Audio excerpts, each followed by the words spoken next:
Ladies and gentlemen, we have another fellow producer from Brick here at the space. We're using today the diner set, and Dr. Neva is a fellow producer at Brick, like I said. Tell us a little bit about your initiatives. Like, what do you do? What's your show is about? Like, why are you here? Okay, so my show, thanks for having me. Let me start by saying pleasure. that. Now, my show on Brick pretty much is called Global Business, and I interview individuals that are in the business industry, specifically globally, to come and talk about their business, whether it's been creating something of fabric or importing, exporting. Okay. It varies. I have a similar show at Brick. It's called Beer Den. Have you seen the show Shark Tank? Yes, It's I very have. similar to the Shark Tank because we have the investors, we have the people who pitch, but because Brick does not allow use any of money, instead of investing money, the investors, but basically the sharks, they invest their talent, they invest their experience, so it's kind of a trade deal rather than a cash deal. Okay. So it's more similar, but it's also like the business have to be local to Brooklyn at some point. Right. So they yeah. have to have whether the branch or the headquarter office. It has to be because it's Brick. Okay, specifically, the requirement is for Brick, right? Yes, that's Okay. how the beer den show are built. It's like I have like 5 wealthy individuals Right. who have obviously money and influence and experience, and we have people like actors, models, the designers. If someone wants to open a barber shop, someone wants to open a kind of a store, and they need whether funding or expertise or like they need something, so they come and pitch what they need. Right. And then the sharks, like we call them bears.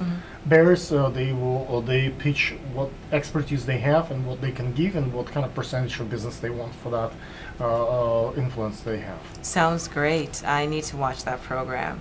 Yes. Okay.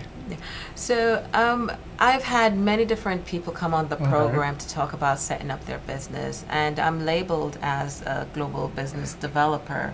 I'm also a speaker. I travel Do you internationally. do keynote to speaker? Yes, definitely. How do you get those assignments? And why would people call you to do the keynote speech? Have they heard your previous speeches, or like you apply, or you charge a little and someone else charge a lot? Like, how do you get those gigs? People hear me when I speak. For one, I have the International Women's Day Conference, and I've gotten a few requests for me to come and speak at different events because they heard me speaking. And I believe I'm very passionate when I deliver my message. You know, people want to relate to you. And once they can relate to you, you stick in the back of their mind, and when there's an opportunity, they will reach out to you. So how I get these opportunities? Referrals, one, and that's the best. Example, at my conference, a woman was there. She liked what I had to say, reached out to me and said, you know what, I'm having a conference in India. Can you come out and do a workshop in India for me? Do you do it by Skype, or you actually physically travel to India? I physically travel. I was Wow. there earlier this year. I was in Barcelona. Wow. I was in London. I was in Dubai. Yes, I travel. You do a lot of work in women division, inspirational for the women-led businesses. Tell us a little bit about that. You know, I think that just comes to me. I don't know why for me. I don't label myself as such, but it comes to me, and I figure I'll just run What's with special? it. There are businesses, and there are businesses that consider themselves that they have a female presence. What's the distinction part in those businesses? Is there any particular policies there, or anything like that identify businesses that have women presence? Well, I believe what you're asking with, is there anything special about having, I'm going to ask you to rephrase that question. When you see a particular business, let's say modeling agency, advertising agency, or like a bank, you can tell who owns that business, the gender, the like what kind of person. the person could be, let's say, Trump. You can tell the person is arrogant, the person is strong and powerful, and likes to brag and stuff. So you can tell, you walk in the hotel and you can tell this is a luxury, that's a particular presence. That's not a female taste. That's a strong guy presence there behind us. And there are businesses that are women own, like let's say a fashion designer, a female. You can tell that this design is made by a female designer. Right. All the decision been taking place mostly on that. You can, if someone gay, you can tell that they are, at some point that they have that part of their characteristics. So my question is, what's what traits do you see in the businesses that are owned and led by female source? Now, a trait that I will see is they show their passion a little bit more. It's like the guys are very calculative and the girls like more yes, emotional. Emotional, passionate. I don't like that word too much. Emotional depends, because it could be, but passionate about what Humane. they're doing. Feminine. Like what Feminine, yes, that's a word we could use. Yeah, definitely. They tend to want to, for some part, lack of a better word, sometimes just want to collaborate with each other. So it's like this helping mechanism to help each other. You have your PhD. How that reflects on your show? Like there are folks who, like rappers, like, off the street, not normal folks, and there are people who have higher education. Whether it's a vocabulary, particular vocabulary that you use, or pace, like how that distinguish you from other shows. Like let's say my question is, there is Kim Kardashian. Yeah. I don't think she went to many schools and much education, but she's extremely popular, and whatever she puts, a Twitter note or a Facebook note, Instagram picture, that gets sold. Yes. A lot of people have degrees, education, experience, knowledge, PhD, like really smart people, and they're not capable to build that kind of following. Right. Even how that could be translated to like to popularity, having such an honorable degree achieved. Well, you have other individuals out there with a TV program with a doctorate in front of their names.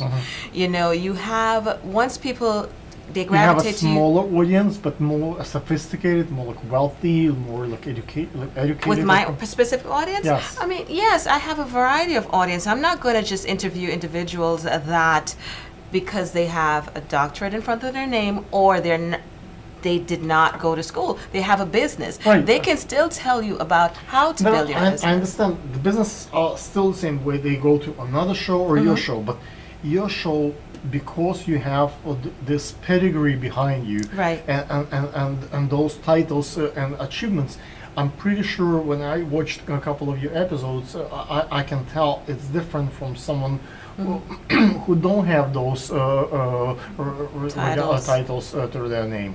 Right. Like how that affecting the viewership? How is it affecting the viewership? I still get viewership.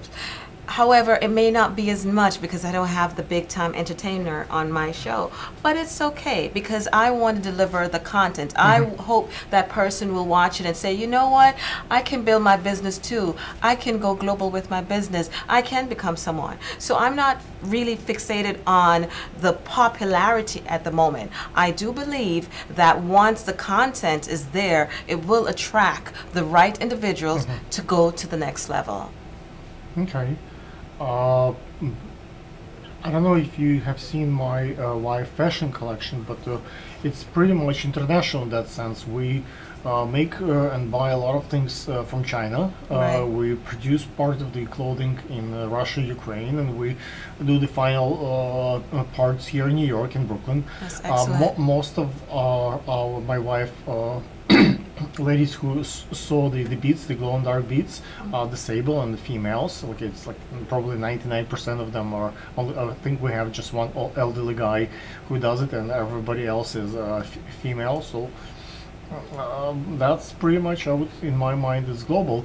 A business, because I think when we sell on Amazon, eBay, 60 to 80% is sold internationally. It's not that much in the US.